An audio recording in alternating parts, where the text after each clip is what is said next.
Good day. It's Take Two with Jerry and Debbie on EWTN Radio. And Jerry and Debbie, if we had a list of all of your first names, we would spend the whole hour saying it's Take Two with Jerry and Debbie and Susan and Alberto and Tom and Maria. And, you know, because you're the ones who make the show, but that would take up the whole show, Debbie, and we don't want to do that. But we do want to have people call in and join us today. So welcome to you, Debbie. How you doing? Yeah, I'm doing okay. You know, this is always a somber day, 9/11, Yes. and so we want to just give some attention to that for the show. But we do have a topic prepared today, and the title of the topic is your youth ministry alive? And youth ministry is alive and going well and thriving in many parishes around the country. So we want to hear from you because signups have started and retreat plans, and the year has been maybe introduced to you at masses from the youth ministers saying, hey, get your kids, get your junior high kids, your high school kids to sign up for the youth group because we're going to be doing this, and this all year long. Well, we want to hear what that is. It's important that we have vibrant youth ministry programs, and so we would like to have your participation to see if we can walk away from this hour with a better understanding of how youth ministry can impact the faith lives of our teens. So here's the number, 833-288-3986. That's the number to get on the show. But Jerry, I want to share a tweet, but I want you to talk about it first because I know you and I were talking before we came on the air just about 17 years ago. What happened today? Wow. Yeah, I remember it well. I was working at Catholic Answers, still hosting Catholic Answers Live, and usually got into the office about 7:30. And I remember Jason Everett, people know him. He and his wife, Kristalina, are world-renowned chastity speakers. They travel all over the country and the world, helping young people embrace the Church's teachings on chastity. And Jason came down the hall, and I was taking flying lessons at the time, okay? So I'm flying these little, Cherokee Pipers and so forth at an airport right across the street from Catholic Answers. And Jason said, wow, an airplane just flew into the World Trade Center. First thing that, comes into my mind is, an instructor and a student were out there and something went wrong and they probably bumped into the, World Trade Center building. Probably a couple of them died. This is very tragic. And so I said a prayer and kind of went on with my day. And pretty soon more and more people are going down the hall past my office really fast. And one of them is like, Jerry, you know what happened? And I went, well, no, what happened? So I ran down. We didn't have a TV set up normally. So someone had dug TV out of a closet somewhere. And we're watching this. And I could not. I went, that type of an airplane? Oh my gosh. Right. And then the second one, and Debbie, you're just struck numb for a minute. You're like, sure. You can't feel anything, and you're going, what in the, this cannot be two accidents. One accident maybe, but not two. And then the details started coming out, and our country has never been the same since. Right, absolutely. Yeah, I can remember vividly where my family was when this happened as well, and it did touch us quite personally with some friends, and of course, my dad had gone into the MetLife building that morning, so he just got in before the attacks happened, but he was. He helped give blood and stuff before he left New York City, and it was just a really. Wow, it was, can't even describe but people are remembering, and that's a good thing, and that's what we want. And so we wanted to draw attention to that this morning, because if you have a chance, please go online or turn on the television set, and you'll see all the comments that are being made about what happened 17 years ago during the terrorist attacks. And Twitter is just really, really active, and there's several posts being made and just people remembering. And this one really touched me. If I can just share it with our listeners. This actually, I thought it was just a personal person making this comment, but it actually came out of the embassy of Poland, the Polish embassy here in the U.S. Okay, so this was their tweet this morning. It says, today we mark the 17th anniversary of the 9/11 terrorist attacks. We pay tribute to almost 3,000 victims who lost their lives and honor those who came to the rescue. On this day, our thoughts and prayers are with everyone affected by this horrific attack. Hashtag never forget, hashtag remembering 9/11. And it just really hit me deeply, and then I looked up and I saw it was from the Embassy of Poland here in the U.S. And, everybody this is so important that we never, ever forget what happened and all the lives that perished, and those heroic individuals that stepped up and made such an incredible difference. So anyway, just wanted to share that. I know we have a topic planned today, and that's very important too, because we want to talk about our youth, and it's important that we get our youth properly formed, and we're talking about youth ministry today. So if you could call in and share what's going on in your parish, how you love your youth ministry program, maybe how you can improve it. I know there's a lot of budget issues about this time, and sometimes retreats and programs are somewhat trimmed down, and that can be very unfortunate. So let's talk about ways we can build it up. So let's talk about our youth today. Call in and share with us, 833-288-EWTN. That's 833-288-3986. Yeah, I remember the days, Debbie, of being involved in youth ministry, and then as a seminarian, I was kind of overseeing the youth program in the parish that we had, which really didn't have much of one at all before I got there. So I kind of had to build something from the ground up, and we implemented some really interesting events. We would have youth and young adult rallies, and to tell you how I don't want to say desperate, but kind of how dry the youth ministry landscape was. We had young people, we would do these on a Saturday evening, and we had young people who would call us and say, well, we have about a 5-hour drive to get there. Can you guys put us up for the night? And they would come from far and wide, and these were hugely successful. We had a band come in, and adoration and time for the kids to share, and pizza afterwards, and we had this big slumber party after. So it's really so important, Debbie, for the young people to connect with their peers, and not, and one of the things that well is they want meat. They want meaty stuff, and I think a lot of good youth ministries are happening all over this country. So we want to hear from people about what your experience is with your kids.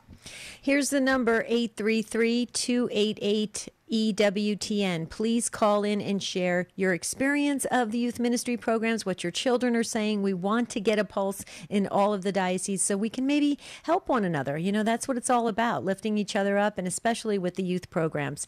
833-288-3986. Jerry, it's near and dear to me, youth ministry. I spent many, many years as a youth minister, and there's so many things that we can do. But you said something that I just want to key in on after this break, and that is that the children are hungry for a real deep sense of the faith, a real meat, the real heart of it. That's what they want, and we can stretch them to really learn. So please, let's do this together and have this great conversation about our youth. When we come back, we're going right to the phones.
Take Two with Jerry and Debbie on EWTN. Thanks to the show team, Rich and Jeff, and I almost said Matt, but it's Michael screening your calls today. Our wonderful original 3-year-plus call screener, Matt Gabensky, as you may know, has left EWTN. How could he do such a thing? Well, Matt is going to be studying for the priesthood. So we sent him off with our warm and hearty good wishes, and we ask you to keep Matt Gabensky in your prayers and pray that if it's God's will, he perseveres to his vocation. I want to remind you, too, about News Nightly with Lauren Ashburn. Debbie, when we get this opportunity to mention News Nightly, I see it as really an urgent reminder for our listeners. I was talking to someone yesterday, and he grew up Catholic, 12 years of Catholic school.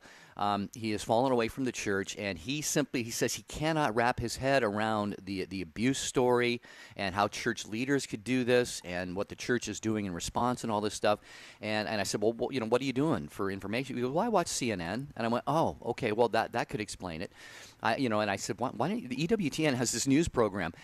Lauren and her team, Debbie, are not burying their heads in the sand, but you get it from a Catholic perspective. Right. And the key is, Debbie, it's always accompanied by, hey, we got to love the church. We have to love the priesthood. We have to love our bishops and also take care of, the problems that are in there. So it's such a balanced but a very beautifully Catholic approach to the news. So, folks, I can't encourage you strongly enough. Weeknights, 9 p.m. Eastern Time. It's EWTN News Nightly with Lauren Ashburn. Don't miss it. Please, if you watch other news, that's fine. I don't, but you can. But watch EWTN News Nightly.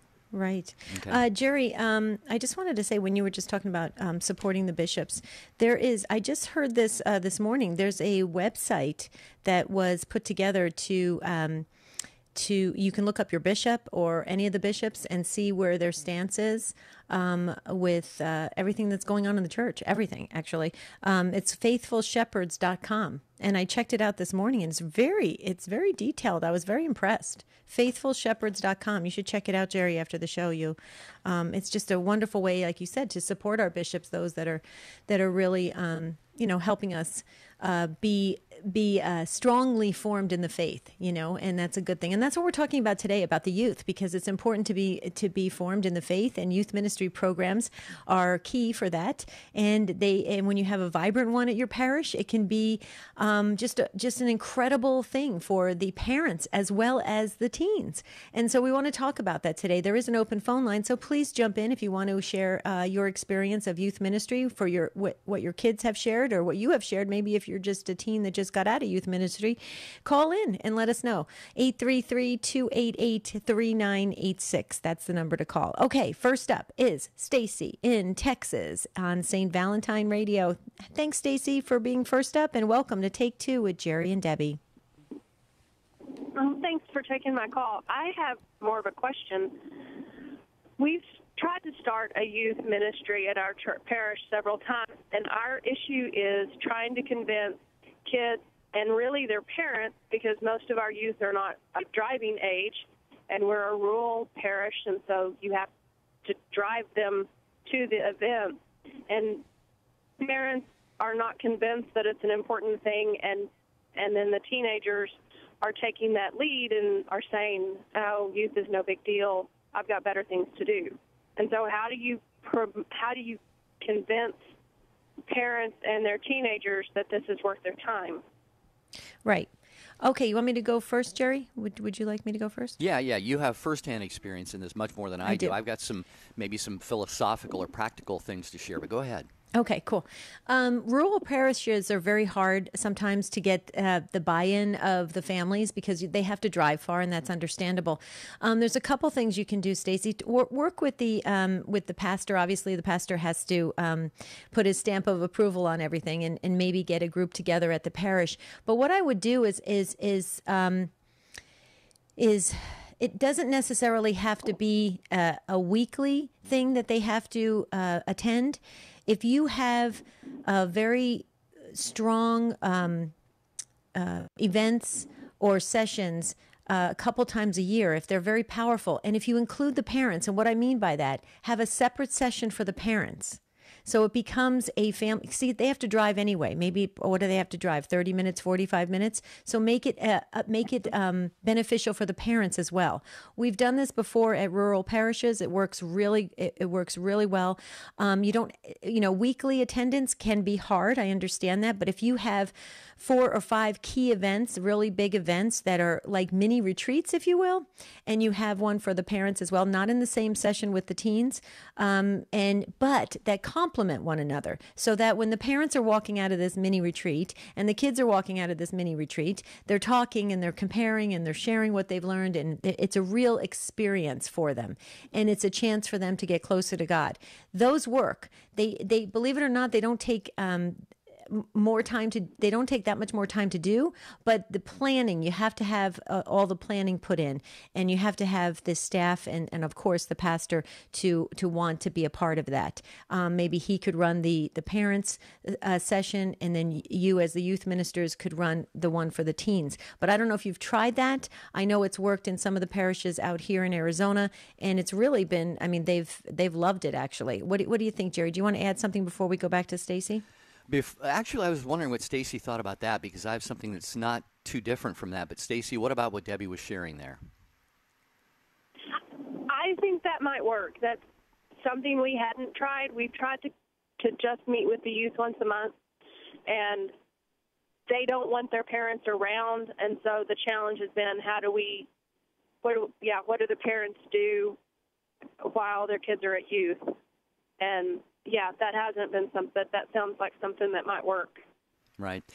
Well, the only thought that I had, and if they don't want the parents around, that might squash this. But I was thinking, you mentioned the distance issue, the distance some people have to drive and so forth, and the frequency and all of that.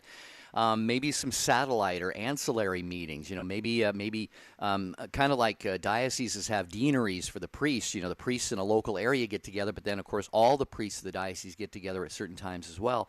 And maybe there are just little pockets of youth that want to, just informally get together once a week or something. Obviously, you would want to notify the pastor. I don't think you'd have a strict obligation to notify the pastor in the parish, but you might want to do that and just say, hey, these kids have taken this on their own initiative, and they want to take what they glean and the energy and excitement they get from these and really plug that into the overall youth ministry. And that could be some way of getting them, at least the ones who are closer together more often. I don't know if that's a harebrained idea or not, but Debbie or Stacy, what do you think? What do you think, Stace? Well, I don't think that'll work for us. It's a farming community, so the pockets of youth would be siblings. But I do like the idea of having something different for the parents to do while the kids are doing their thing, and having them complement so that then families can take that and start a conversation at home. Don't know exactly how we will work it. Our parish is relatively small. We're about 60 families, and so finding helpers is sometimes a challenge, but that is something that I think I would want to pursue. You know what else too, Stacy? Talk to your diocesan personnel and call the diocese and ask them for some help. They have, a lot of times in the diocese, they have youth ministers that they can send out to help, and they can organize. And even if you just had 4 key events a year, it could be as simple as, the parents and the younger children can attend a movie even, okay, while the teens are having their mini retreat session. So there's ways you can get really creative. You got to think outside the box, but ask your diocese as well, because I think they would have some resources for you, so that you can bring these teens together. It is beneficial if you can convince the parents that it is. It does have incredible merit for them to put that effort in to their teens. If you can get their buy-in, it's really good for the youth. So I can't stress it enough. I know, because I've been in it for so many years, and I see these kids 10, 20 years later, and they still remember their youth ministry, mini retreats or big retreats, or even their weekly sessions. So we're going to be praying for you, Stacy, that the right people come into your path to help you with this, and keep us posted and let us know if you do take on those kind of key events. Let us know how it turns out. Would you do that for us? Yes, thank you. All right. Thank you. And thank you, Stacy, by the way. Debbie, youth ministry today, it's never been easy, but in today's culture with the challenges and the peer pressures and all of that the youth are up against, being a youth minister is hazard. You need hazard pay sometimes. I think, not because the kids are dangerous, but just because of all the effort involved in making something happen. You can hear it from Stacy, but her heart's in that. Her heart is in it. So Stacy will pray that God fruitfully multiplies your efforts. 833-288-EWTN is youth ministry alive in your area. I'd love to hear from youth ministers, and if anybody's got any practical thoughts for Stacy, we know that many of you call in and support one another on the show here, so feel free to join us. And young people, let us hear from, what are you looking for? What is your parish-based experience like? Do you go to conferences? Do you go to retreats? Do you go to summer camps? 833-288-3986. Okay. Where are we going next? We're going to Patrick in, it says Seattle, Oregon. Seattle, Oregon. Yeah, okay. Well, that would be, is there a Seattle, Oregon? I don't think Seattle so. Seattle moved overnight. Yeah. We weren't even aware of it. He's in, okay, there it is, Seattle, Washington. Patrick in Seattle, Washington, Modern Day Radio. Hi, Patrick. Thanks for waiting and welcome to Take Two. Hi, how are you doing today? Good, good. I thought you had the gift of bilocation or something. You were in two places at one time. No, I'm in Seattle, Washington. Okay. So how are you, and what do you think about this? We're talking about the youth today and what we can do to just enhance the programs and make kids want to come and bring their friends as well. I'm doing well. So I recently became a youth minister about a month and a half ago. I'm taking over at a parish that has about 70 high school youth. So I'm the high school youth minister there. They come every week. And so there's a large group. However, from what I've discovered already, only about a third of those youth desire to be there. The rest seem to be parents that don't even come into the Mass with the youth. They just drop them off. And then the youth are stuck there for the next 2 hours and not wanting to be there. And I mean, it's difficult to reach those parents that are not even coming into the Mass with their youth and try and involve them in the evangelization process as well.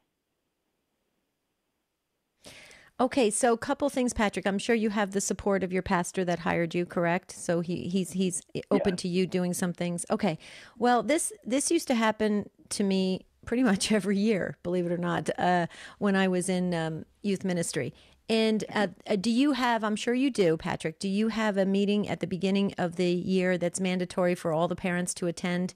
And you basically share what you just shared with us today, that it's not going to be very beneficial.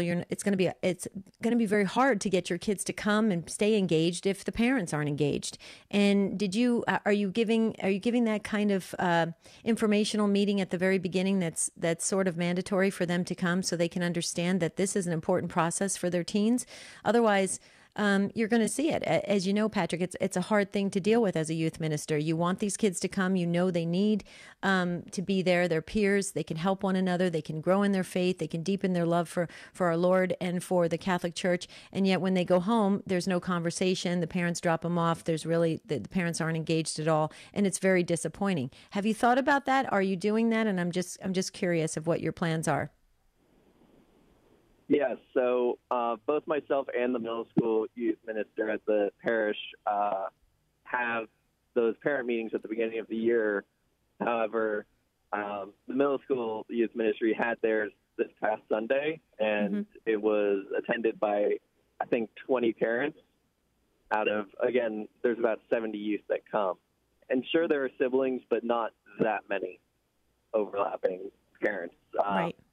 And I mean, it's difficult to get them to come to anything. Okay. So then how about this? Because that used to happen to me as well, unfortunately. I used to have my core team make phone calls. They would call the parents, and they would just kind of get a pulse on where they're at and how important the teen group is for them. And you got to. The thing is you have to take these youth ministry programs seriously.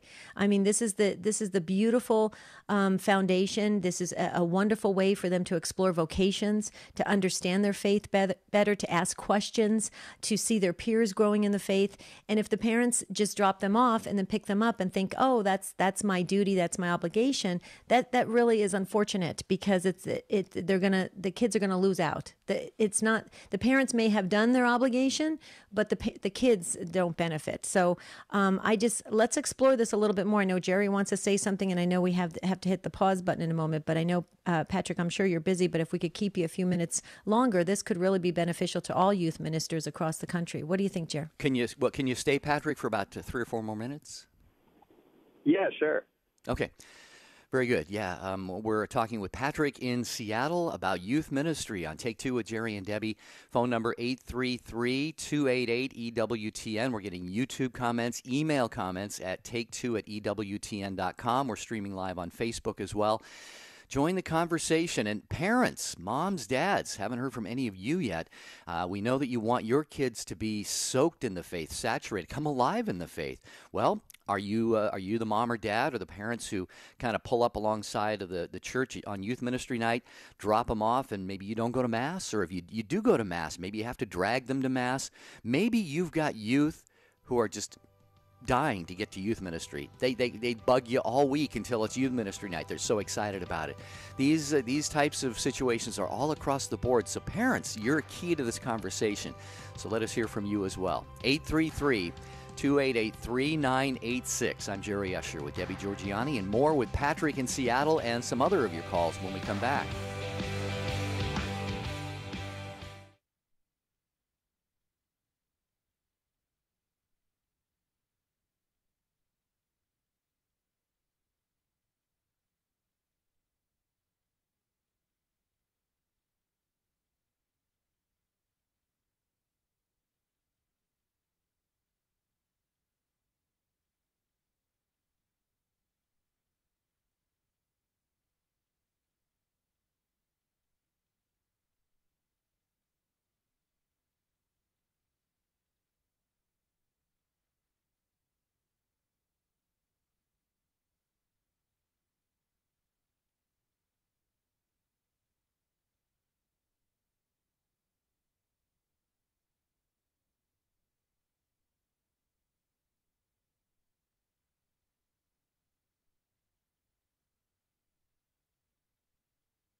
Youth ministry is alive, but we can even make it better, and we just need your help. So call in and share your experience of the youth ministry programs at with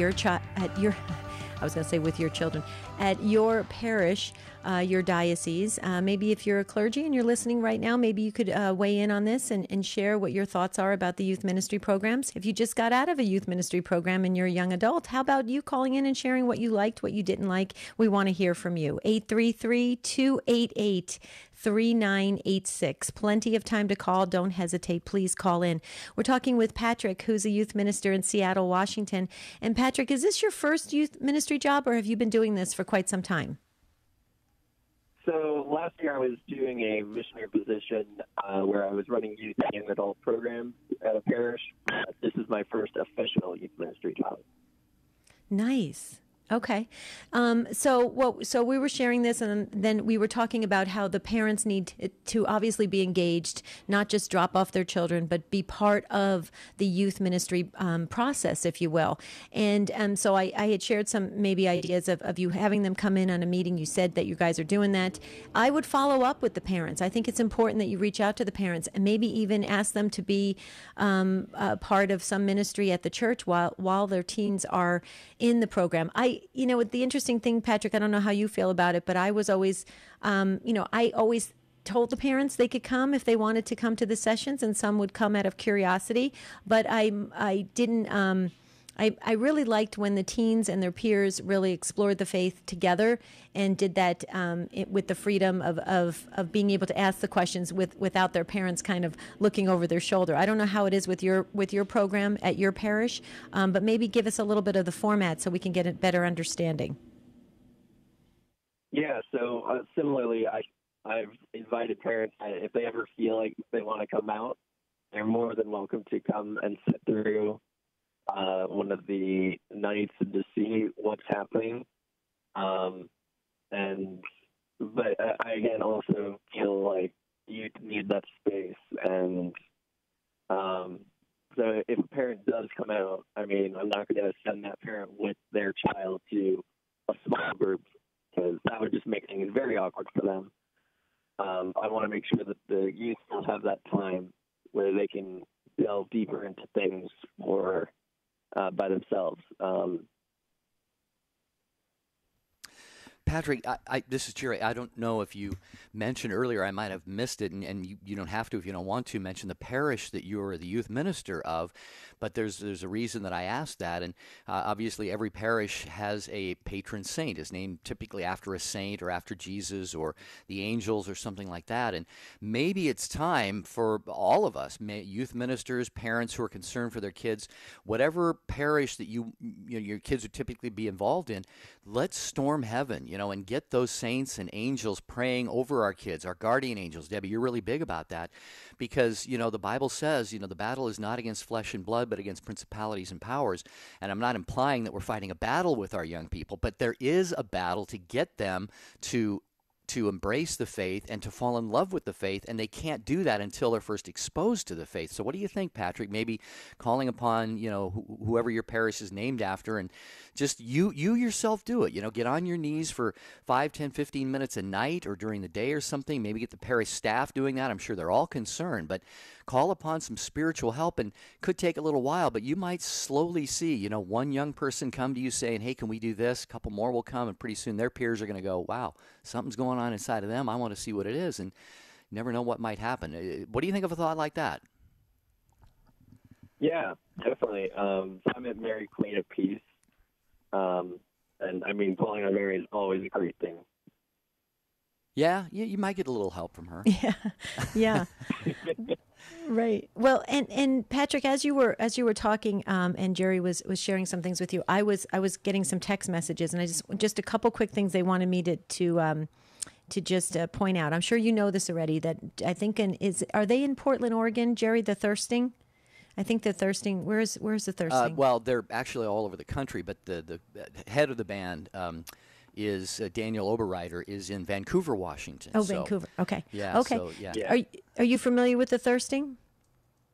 I am. I have met Daniel. Oh, okay. Okay. Well, they're phenomenal. And I mean, I don't know if it's something that you guys can have a multi-parish event or something where you could have a concert or something like that. You know how it works. What curriculum are you using? Did you come up with it, or is it a format like Life Teen or something of that nature? So we have the Life Teen curriculum. I do take some things from that and then completely change them. But it is nice to, at least for my first year, have a curriculum set out. Right. Right. Good. Well, that's good. I mean, there's a lot of things that you can do. See, the thing is, Patrick, as you know, our non-denominational brothers and sisters are doing it really well with praise and worship sessions, and teens are gravitating towards these places because it's a really feel-good atmosphere. A lot of them say they can feel the Holy Spirit, and it's a wonderful time to spend with their teens. And we have, of course, the sacraments and our long history of faith and the traditions, and we have so much to impart to our teens. But we also have to make sure we put in that time and effort to give them those wonderful experiences where they can freely praise God and worship God. And it sounds like you've got that, you've got that heart, you've got that, now you have the platform, you want to make it better. So our prayer for you is that we're going to ask the Take Two family to surround your beautiful parish, Mary Queen of Peace, and your work as you're doing as a youth minister. And so that we want to see your group just continue to increase each and every week. I hope they bring friends. I hope they enjoy coming. I hope they engage their parents. And we're going to pray for that, Patrick, because we believe in the power of prayer. You're a beautiful soul for taking on youth ministry. That means you care. You care about the teens. You want them to grow closer to God. And that's a wonderful thing, and it's a great vocation. So more power to you. Keep up the strength on it, because it can be tough sometimes. It can be an uphill battle sometimes, especially if you have budget issues or there's different things kind of as an obstacle. It can get tough, but I will tell you, it's very rewarding, Patrick. That's why I was stuck. I was stuck in it, I should say, in a good way. I was addicted to it for 25 years. So what do you think? You think you can hang in there for 25 years? Hopefully so, yes. You can. Awesome. Sounds like you got a lot of energy. That's Thanks, awesome. Patrick. Hope you have a beautiful day there. And Mary Queen of, was it Queen of Peace, he said? I thought it was Queen of Peace. Was it, Patrick? Queen of Peace? Yeah. Mary Queen of Peace, pray for us and for all of our youth. Patrick, thank you so much. We appreciate your call. And, Debbie, I mean, everyone who's involved in a parish, staff and volunteers, as you well know, I spent a year as a seminarian intern in a parish. Everyone just works their fingers to the bone, works endless hours. The pastor, of course, typically a party of one, is running in so many different directions. But I know that you would share this with me, a special kudo to youth ministers, because as you know, Debbie, they've got typically the 8 to 5 job, and then most activities take place in the evening, and then you got weekend trips. So youth ministers are all in, Debbie. They are all in, and they are pouring their hearts out. And my hope and prayer is that they see the fruit of their efforts by the young people recognizing all that they're doing for them, Right. but more so than that the Holy Spirit get a hold of the hearts of these young people, because these are where the vocations are going to come from. Obviously, these are where holy marriages are going to come from, the families of the future, and the involvement in the parish. So it is vital. It is so vital, as you well know. It is. And the other thing, too, Jerry, is as a youth minister, you get very close to the teens and the families, because you learn a lot about them and the certain family dynamics. So when there are depression issues, suicide attempts, deaths in the families, you're one of the first ones called in. I've been at so many homes in the middle of the night with tragic situations, and they called the youth minister because they wanted that person to talk to who knows the teens and knows where they're at spiritually. So Patrick, I said that very strongly, but I really meant it. Patrick's vocation is a vocation, and it's very strong, because when you're dealing with souls, it's a big responsibility, but it's also a great privilege, because you get to walk alongside them, and and it benefits you as well. Youth ministers always say, I get more out of it than what I give, and that's always a true statement. So it's very, very it's a wonderful vocation to be part of, and it's a good addiction to have if you get hooked on ministry. Well, we're going to go back to your calls in a minute. We do have some email and social media. Remember, you can email take two at EWTN.com. You can post on our YouTube and Facebook channels. You can text the letters EWTN to 55000, talking about youth ministry. Is it alive and well where you are? And the phone number, 833-288-3986. And Debbie, Julie sent an email, and she was listening to Stacy. She was listening to Stacy struggling to get her youth involved. In Texas. Yeah, and Julie said, I've been helping with a youth group for 4 years in a small town. The group seems to do very well, and I attribute it to 3 things. Debbie, we can talk about this for a minute. 1, God's provision and grace. Yeah, that's beautiful. That's where it has to all start. Number 2, we have teen leaders who personally invite the youth and lead fun activities. And 3, we serve a meal, of course, at every meeting. Kids love this, and parents do too. But this sounds like the formula that you were actually alluding to, Debbie.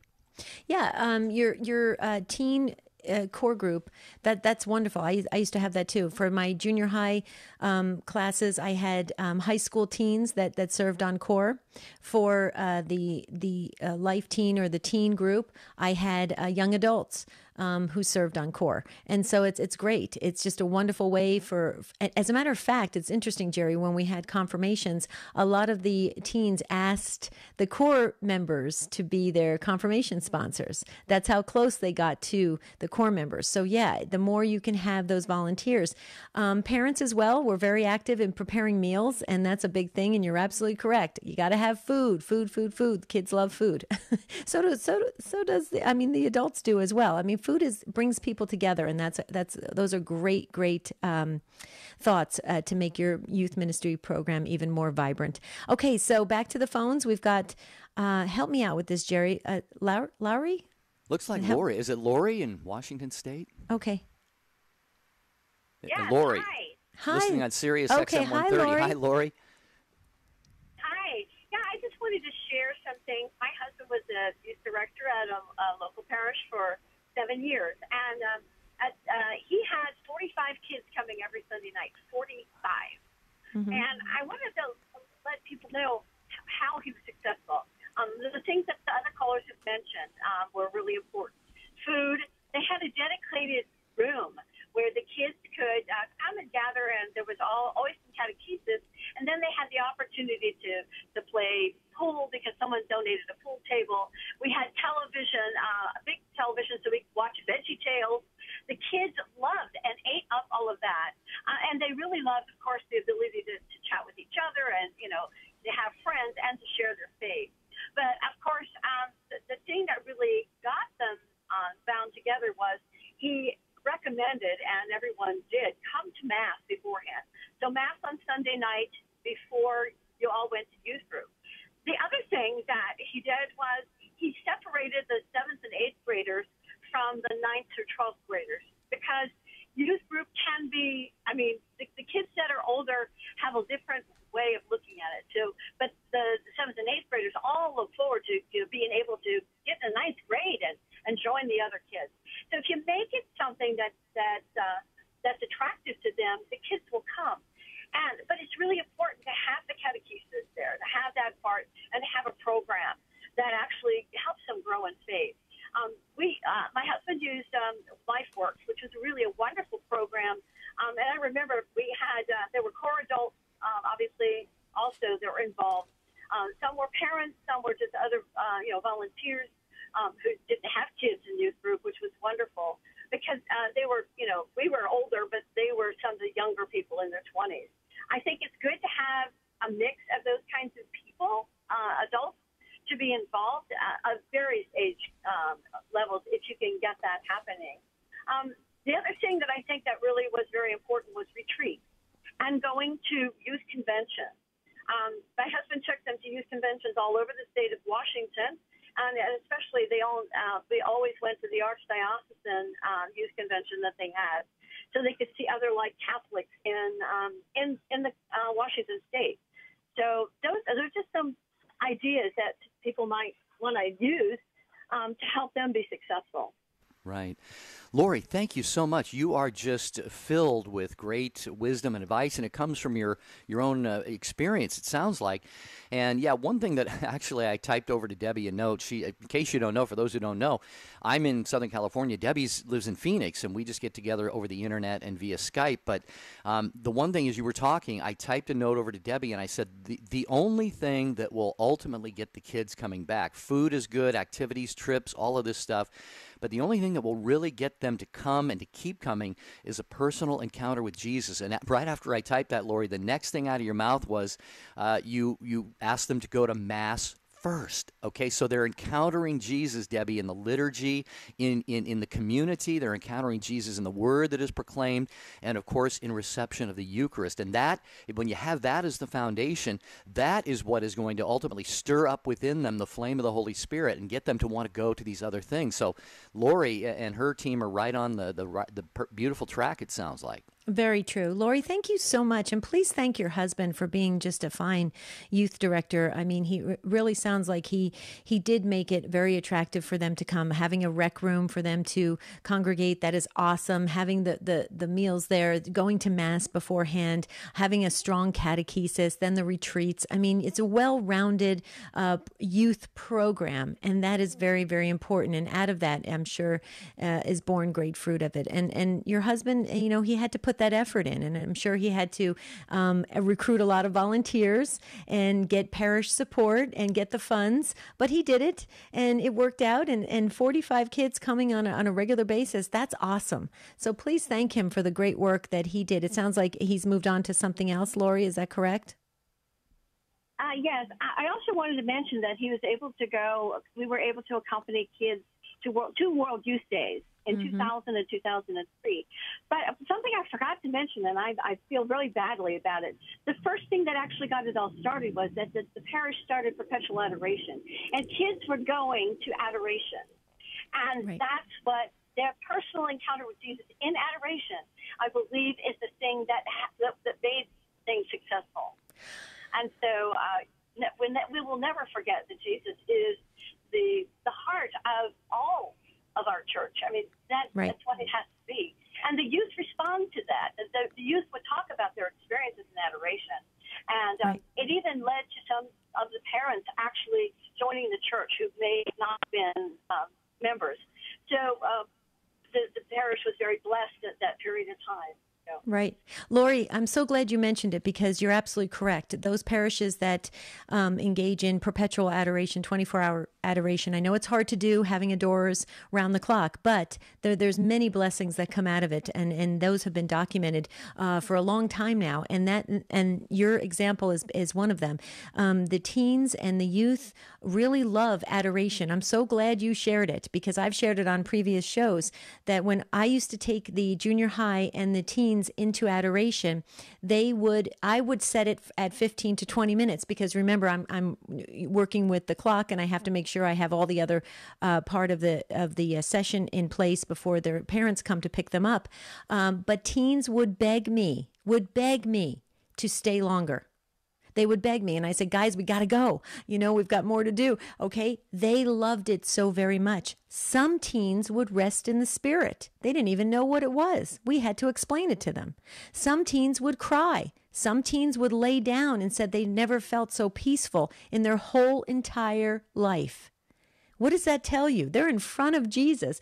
Lori, you hit a home run with that one. And I think more parishes need to realize that adoration is not something that is boring, which we know we've heard from other people say, oh, well, teens don't want that. That's boring. Not true at all. It isn't. Like Jerry said, it's an encounter with Jesus. Like you said, Lori, confirming that the teens want it, they need it, they appreciate it, and they love it. And we don't give them enough credit. Lori, thank you for sharing that. What do you think, Jer? Yeah, thanks, Lori, for the call. Have a beautiful day. I was just going to compare youth ministry, or really any other parish program, to the central liturgy of a parish. Let's face it, Debbie, we know that the end goal, the only real important goal or objective of implementing anything in a parish is the eternal salvation of souls. Okay, so that has to be done well. And when liturgy is sloppy and you've got,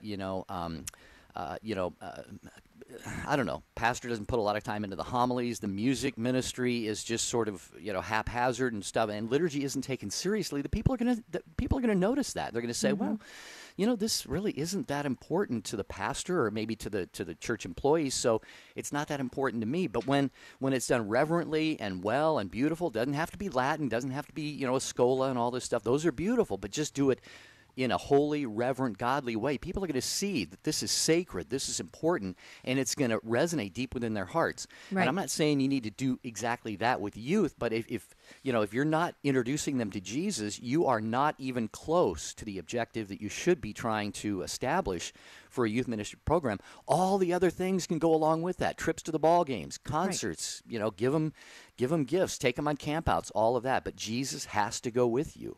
And Lori and her husband, Lori and her husband have done just that. Good stuff. Yeah. Praise be to God. What a great call. Real quickly, Jerry, I just wanted to mention Church Pop. We have to mention it because it is fabulous. It comes into my inbox very early in the morning, but they have great articles. And Church Pop features a new online Christian content, and it's fun, informative, and inspirational. And you can find it on Snapchat, Instagram, and on the web at churchpop.com. The reason why I mention that is because a lot of the articles you can use in your youth ministry programs. They're fabulous. There's things that can relate to families, new kind of trivia information about the church. It's really fascinating, and you can incorporate those maybe for some of the sessions, kind of the open sessions for youth ministry. So churchpop.com. I just love it, Jerry. Okay. All right. We are going to go next to Gina, who is in New York, listening on the Station of the Cross to Take Two with Jerry and Debbie. Greg, hang on if we can. We'll get to you. Gina, you are up next on the program. Hello. Hi. Good evening. Hi, Gina. Good morning. Good afternoon, wherever you are in the world. I don't wear a watch, Still Gina, morning. so I'm in trouble. I have a daughter that went through we're at St. Mary's in Canandaigua, and they had a great youth ministry.